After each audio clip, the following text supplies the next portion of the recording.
Check. Okay. Welcome everybody in Zoom Streamland and here in the room. My name is Bruce Moore, and I have a presentation for you, which I'm calling CoCo Together. Play on CoCo forever. So, as I got on the slide here, while we can CoCo alone, it's usually better if we CoCo together. And this has been the experience, this has been my experience as a kid growing up with the CoCo. While it was fun to play on it, program it on my own, it's always way better to do this along with other people.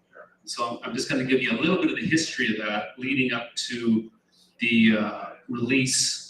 Well, it's not a release, but I guess a working demo of my latest project. So back in the day when I was probably 12, my friend Dean says, Bruce, come on down to the library. These guys are showing up with these actual computers. They set them up and they let us use them. This was mind-blowing to me. I had to go and check this out. It was these kind of computers, so it's a little pre-CoCo, right? I think there were 3 guys who brought these down. And while it was a little bit buggy when I got there, someone had a game that they were either typing in or I don't know what they were doing, but it looked something like this.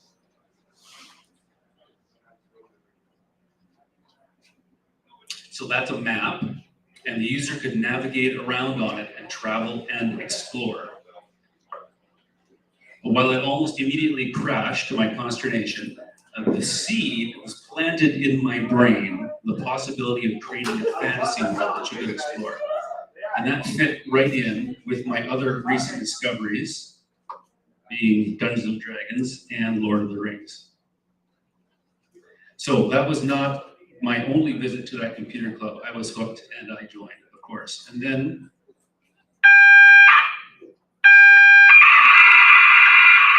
sorry, Mikey, right by the speakers. Because of being a community computer club, we had space in the library. We would take our turns typing in the programs, saving them on our personal cassettes. It was really handy being in the library in particular because they had multiple subscriptions. We could walk upstairs, we didn't have to sign them out, and we could type in all the programs we wanted. We had at least these, and I think there were some others as well. So it went something like this. This is my little friend Joey, having a chat with his CoCo. So if I type in this stuff, I'll have a game? Yeah, but watch out for syntax errors. Okay. So I put in a tape, press play and record. Yep. Then type C save. And then, what's an I/O error? I hope you still have that program listed. Now, I hope none of you have done this. I think I may have done this. My memory's a little foggy. I'm pretty sure I took one of my parents' cassette tapes I didn't think they needed and recorded over it. Yeah. So one day I come down to the library and there's this fellow typing in a program that got me really excited, and it looked something like this. And I thought, this looks like Dungeons and Dragons on a CoCo. Sadly, it wasn't. It was only a helper program for generating wandering monsters when playing D&D. Oh well, but it did inspire me at the age of 14 to start this. Forest of Doom. I was able to submit this as my final project for my grade 9 computer programming course. This is how it looked originally and sounded originally.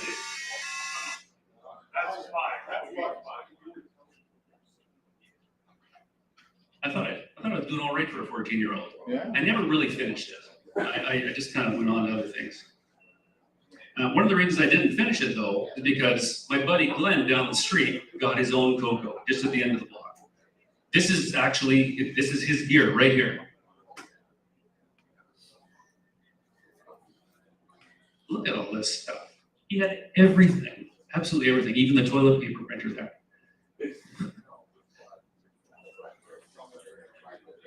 We also did some other shenanigans. We created our fictitious radio station using this cassette recorder. We called an imaginary baseball game between the Chicago Cubs and the San Diego Padres. Really funny that I'm in the Chicago area now. It sounded a little bit like this.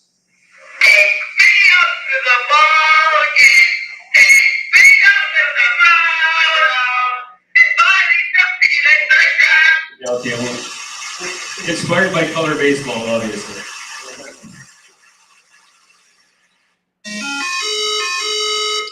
So this is one of the games we really love to play in tandem because it required 2 joysticks. One of us would do the running, the other guy did the aiming and the shooting.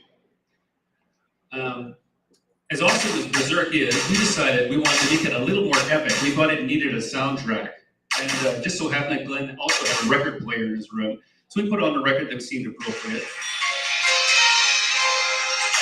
Now the game went from being fun to something heroic and absolutely epic. We always had this on when we played Berserk. This put another idea in my brain. Now, like many of you, this then happened. The Color Computer 2, sale price for Christmas, only at Radio Shack. Christmas time, we got our own CoCo. And then I was off and running with my own programming. I didn't have to go down to the library every time. Yeah, that's me. That was long. I'm not much older than Jacob there.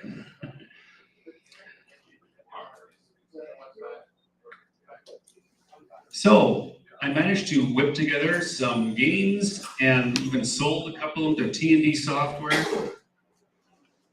Put that money back into learning the mysteries of assembly language, or at least trying to.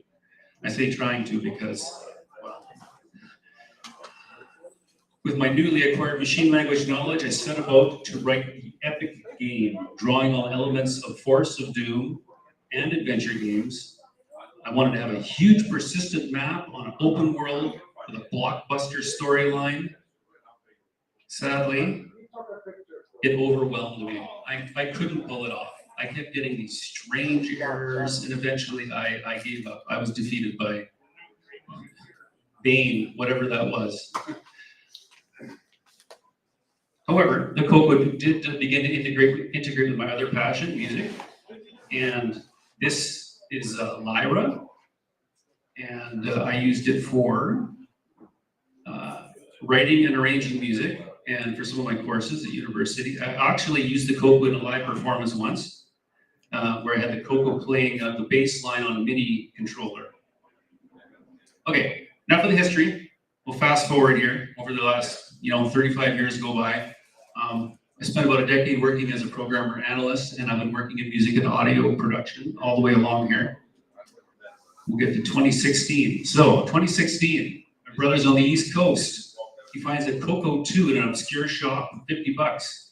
He says, "You want me to get it for you?" And I said, "Please," especially because he's the one who actually wrecked our original CoCo 2. I came home one Christmas from college. He was in his closet in Parks. He said, "It stopped working. I thought I'd open and see if I could fix it."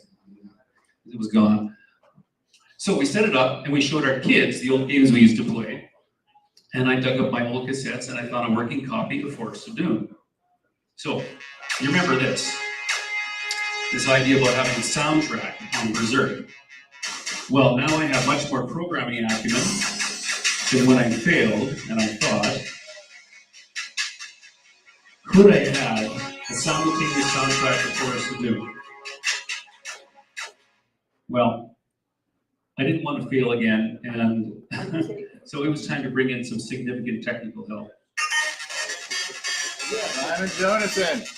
Simon Jonathan, this guy is such a mentor and teacher in the CoCo community. I know many of us have benefited from his help. So Simon got me a player that would run on a CoCo 2. I think it was a 2-voice player. And we tried it out, but sadly, because I wanted to keep Force of Doom to run on even a CoCo 1, it didn't have the CPU power to be able to run that simultaneous soundtrack and for the game to not drag to a halt. However, Simon's SG Edit web app did allow me to add semi-graphics, and that took took my Forced to Doom game up to a new level. So this is, of course, the graph paper at the back of the color basic book. Mapped it all out, and I started getting some good look at this graphics. Oh, Jacob, please model. Here we are. Forced to Doom, sure. There we go. Available online. I'll tell you about that later. So I compromised, and instead I made a MP3 soundtrack. So you get the game, and you supposedly put it, if you wanted to, you could put this on, have it play in the background. If you waited long enough, there's a guy who screams at the very end. So let's just add some mood music. Okay, so 2017 CoCoFEST. Time to unveil a working demo.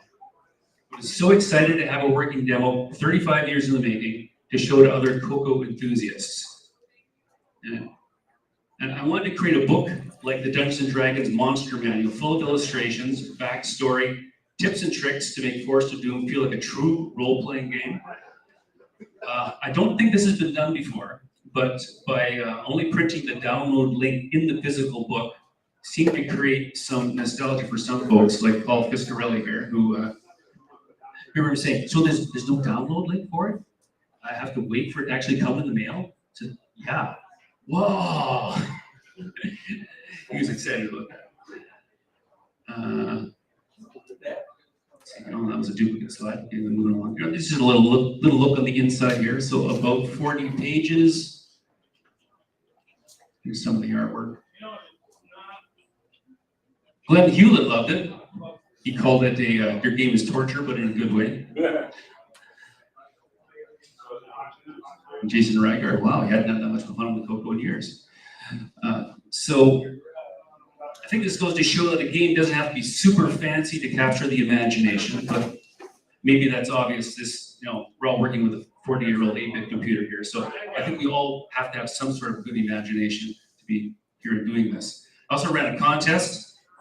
For the first person to complete the game, they would get this one-of-a-kind mug. Contest is over. Paul Fiscarelli got it. In fact, I think a number of people ordered the book at the same time, but he got it 4 days early, just before a weekend, and finished the game before anybody else got a chance to. So I had to run it again. Is Jason here? He just stepped out. Yeah. He cheated. Jason did not cheat. Jason did not cheat. did We saw not it on live stream. It was real. I did not cheat.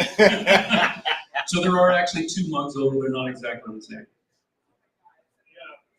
I have a few copies available here if you want to pick one up. Okay, so fully engaged in the international CoCo community, my mind wanders back to GMBM radio. Yeah, and I thought, how about a radio drama about the CoCo? Yes, and I proceeded with CoCo Forever.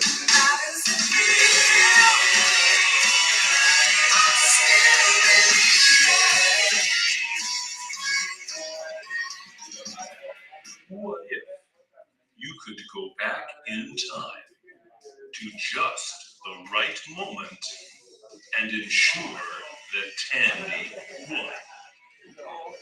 You definitely earned this office. Thank you. Yes, you're too kind. Oh, I'm much happier breaking stuff. Life has been a dream.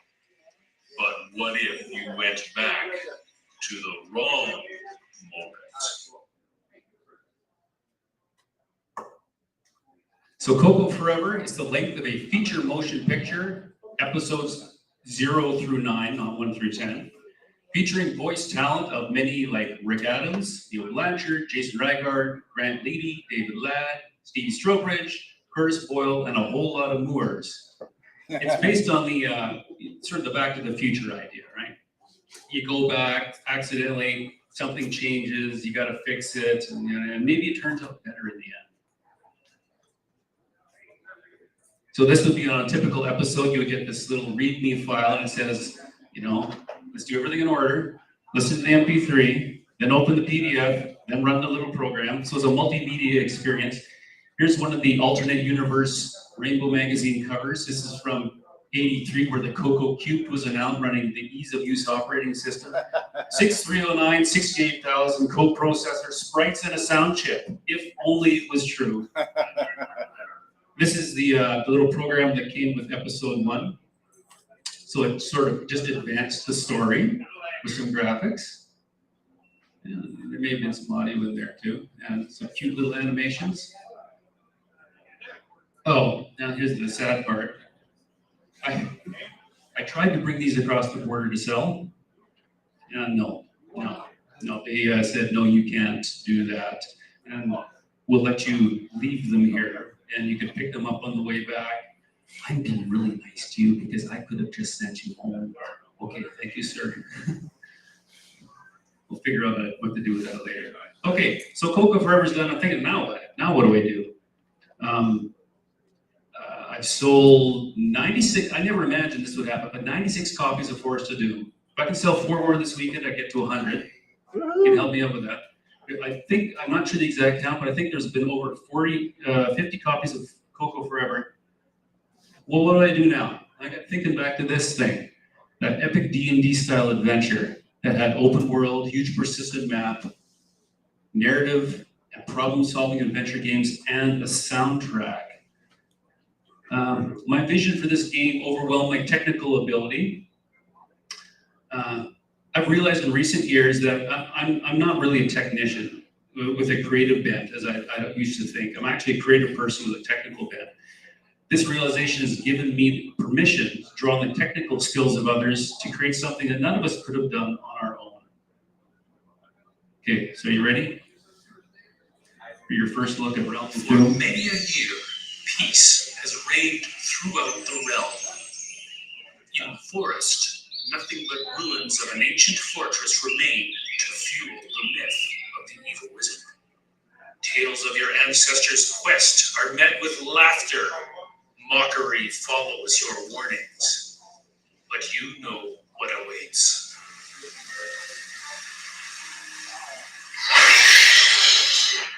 I gotta go.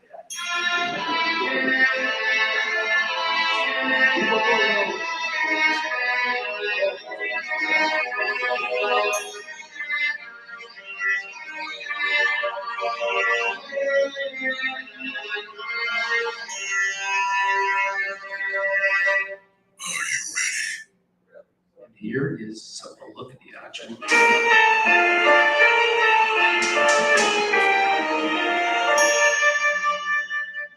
Huge persistent map. D&D action.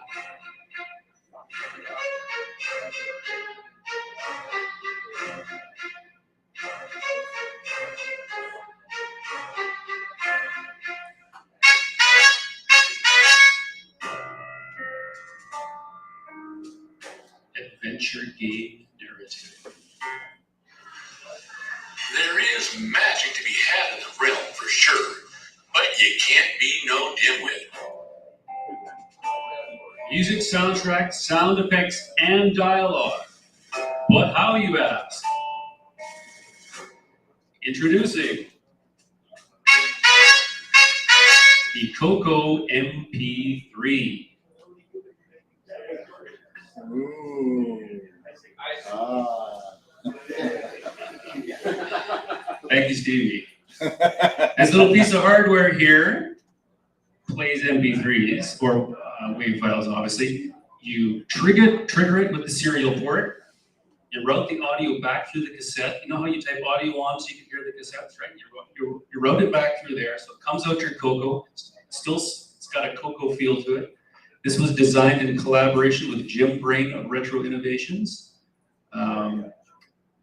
I think I was ribbing Jim about something or other with something he was working on, and he got a little offended by it and told me so. And I said, "Oh, sorry, man. What, you know?" Then we got talking, and he said, "You know, I really need someone to tell me what they need, and then maybe I can build it for them." I said, "Oh, really? Well, let me tell you my dream thing. My dream thing would be full audio. So I wouldn't have to screw around with sequencers and that sort of thing. And I could just trigger it, play it." And he's like, "Oh, I think I could do that for you." And this is the prototype he came up with here. This might be a good spot to ask if you guys got any questions. Modest, just say, any questions at this point? Just the observation that's awesome. Woo, thank you. What did you develop? What are these? Yeah, okay. It's just a prototype, but it totally works. Thank you. was like an micro SD or. Yeah, that's a little, what do you call those little, micro SD cards, right? So you load that up with your audio. You gotta get, it's finicky. It's finicky, and then you gotta name it all properly and load it on there properly. But once you get the numbering system all sorted out, you can just call it, like you can make a regular MP3 player out of this, whatever you want, right? It's a one-way thing, so you just trigger it. It doesn't actually send any data back. It just sends the audio back. So that simplified the design a fair bit. Or the MP3, are all the compression ratios supported, or is it? Well, I'm not sure about that, but I know it'll play uncompressed too. So maybe Jim, is Jim here? That would be the way. Jim, you on the line? Yeah. Yeah, Jim, okay, Jim, this is the Jim Brain of Retro Innovation. Jim, do you know that answer to that question? Or did you hear it? I only heard parts of it. Could you repeat it? Okay, we're just wondering about if it does all the compression rates, MP3 compression rates. I can check the specs on what it is. It's one of those little, you can buy them on eBay. They have like just a little MP3 player. People use it for Arduinos, so I can check the specs and see. But I know it took everything I threw at it. Right. And the specs were not written in English initially, so there was a lot of frustration to start with. But was there another hand there? No. Okay. Okay. We good? Okay. So let's talk about this a little bit. Jacob. Hi, I'm Jacob. I did the monster design for Realm of Doom. So for Realm of Doom, you have to find an image that might shrink down for the monster art. So for instance, here's the giant rat. And here's what I turned it into. So I try and find an image that would scale to CoCo, and then I can use paint.net to edit it. And some images turn into blobs when you shrink them, so you have to inherit a little bit. And then you hand edit the .bmp file, and then convert it to .bin with David Latt's converter, and use the CoCo and save it as the right file, and then assign monster attributes. So for the monster attributes, there are a lot more in Realm of Doom than Force of Doom, so we had to make a system of creating monsters. That was a little complicated, but we figured that out. And for instance, we had to make the giant bat weaker than the goblin. So we had to figure all that out. Any questions for Jacob before he runs away? Converting software? Yeah, David Ladd, he made something up that runs on his Raspberry Pi, and he's got a URL for it. And you would send your BMP image to it, as long as it was scaled down to 256 by 192, and it would flip it, convert it, and give you a bin file.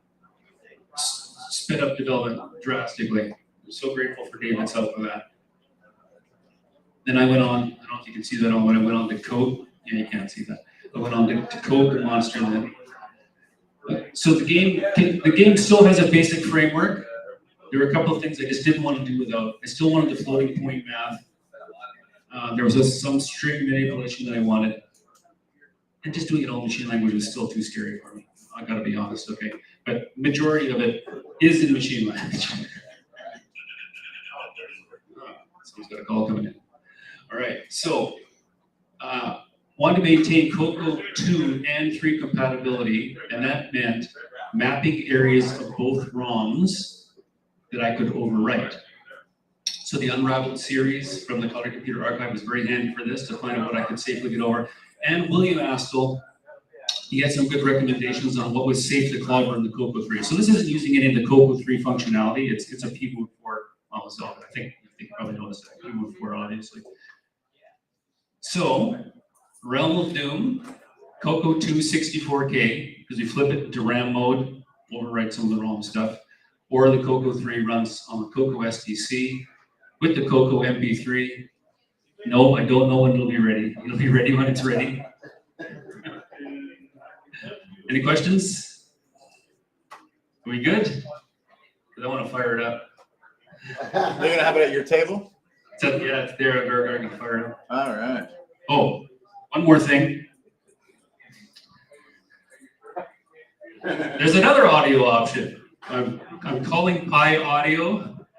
It's a new feature of Pi DriveWire. It enables those without hardware to run Realm of Doom via emulator.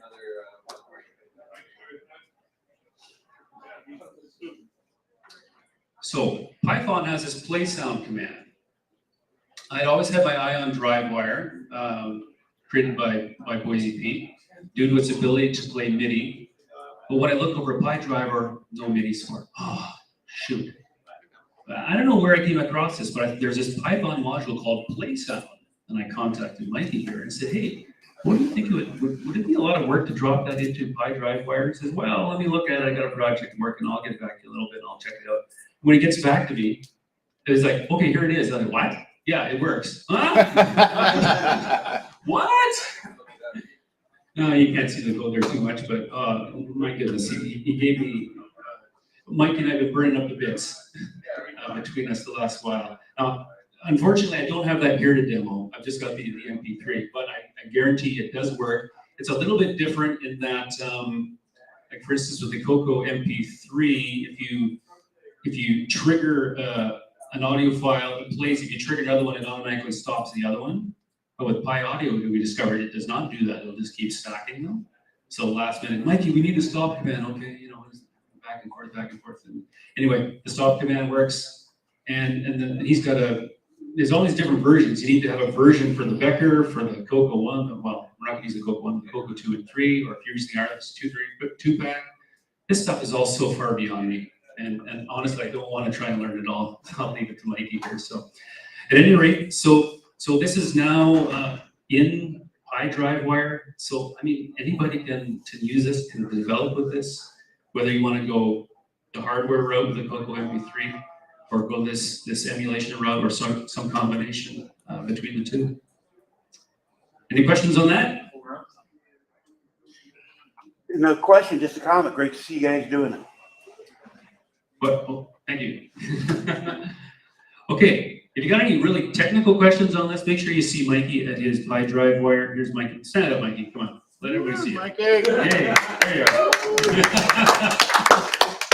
He's been so patient with me. He's warned me that that's coming to an end. From now, very soon it'll be read the manual, Bruce. He's just got to finish writing it. So that's a trick. Okay, so that's it. And we came in under time, and even started a little bit late. And so that's my presentation. Thank you all for coming, and I look forward to. Yes, thank you. And we're just gonna head over to my booth now, Jacob and we're gonna fire it up, and we'll see who's the first person to try it.